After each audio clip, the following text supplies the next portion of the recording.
এটা সাধারণ মানুষের জন্য একটা দুর্বিশ্ব, একটা দুর্যোগের মতো হয়েছে এটা। কারণ ন্যূনতম কাউকে সময় দেওয়া হয় নাই। মিনিমাম ঈদ ঈদ ঈদ উপলক্ষে তার একটা সময় দেওয়ার দরকার ছিল। ঈদ ঈদ পারফরমেন্সে অন্তত পক্ষে এই সময়টা মেহনতি মানুষের, ক্ষুদ্র ব্যবসায়ীদের এই ঈদ করাটা অন্তত পক্ষে প্রয়োজন ছিল। ঈদের যে এই মানবিক দৃষ্টিটা এই কর্তৃপক্ষ দেখায় নাই। আমি উত্তর বাজার একজন ব্যবসায়ী, ক্ষুদ্র ব্যবসায়ী। আমরা সিএমবি জায়গার মধ্যে আমাদের 11 ফুট জায়গা পড়ছে সিএমবিতে। এটা আমরা বরড করে সিএমবি রাস্তাটা আমরা বরড করে দিচ্ছি। দেওয়ার পরে আমরা যে বিল্ডিং গুলো আছি, এটি হলো আমাদের রেকর্ডের সম্পদ, আমাদের কিনা খাজনা খারিজ করা।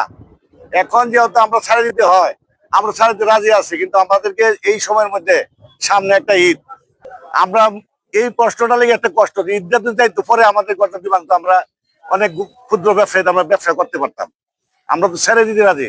কিন্তু এর মধ্যে 3 দিনের সময় দিয়ে আবার একটা ঘর ভাঙতে তো লাগে 15 দিন।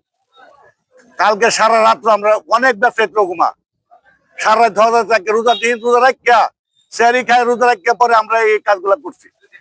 2 দিন কারেন্ট ছিল না, আমরা জেনারেটর আনছি, জেনারেটর ভাড়া করে এনে আমরা কাটতেছি। এরপরেও তাদের হইতেছে না, তারা ভাঙবেই। তো তারা জায়গা যেহেতু সিএমপি পড়ছে, ভাঙতেই পারে, এই স্বাভাবিক।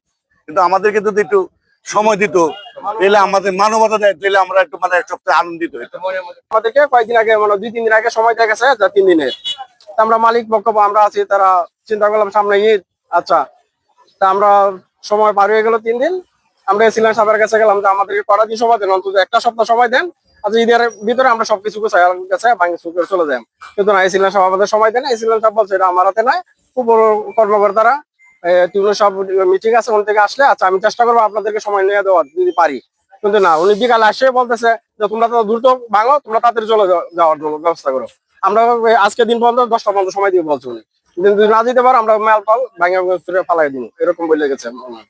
তা আমরা যতটুকু পারছি ভাঙছি, অনেক কিছু রয়ে গেছে আর আমাদের, কিন্তু আমরা পারতেছি না, সম্ভব না এটা। দুর্গাপুর উপজেলার উৎকাইল বাজার আছে, পৌরসভার ভিতরে অবস্থিত। সেখানে রোডস অ্যান্ড হাইওয়ে সিএমবি প্রায় আমাদের যে 49 শতাংশ জায়গা আছে, সেখানে 35টা অবৈধ স্থাপনা ছিল। আমরা সকাল থেকে উচ্ছেদ অভিযান শুরু করছি। যতগুলো অবৈধ স্থাপনা আছে সবগুলো আমরা উচ্ছেদ করব, এবং আমাদের যে কোনো সরকারি স্থাপনায় যদি অবৈধ এরকম যে কোনো দখলদার থাকে, তাহলে তাদের বিরুদ্ধে আমাদের যে উচ্ছেদ অভিযান সরকারি বিধি মোতাবেক সেটা অব্যাহত থাকবে। হ্যাঁ, আমরা যেহেতু পর্যায়ক্রমে একসাথে তো একদিনে সম্ভব না, তো আমরা উদ্যোগ নিয়েছি। আমাদের সহজ অধিকৃত যে জায়গাগুলো আছে, সেগুলোর ভিতরে যে অবৈধ স্থাপনাগুলো আছে, আমরা পর্যায়ক্রমে চিহ্নিত করে এগুলো একের পর এক এগুলো আমরা উচ্ছেদ করে দেবো, এবং এই অভিযানটা অব্যাহত থাকবে।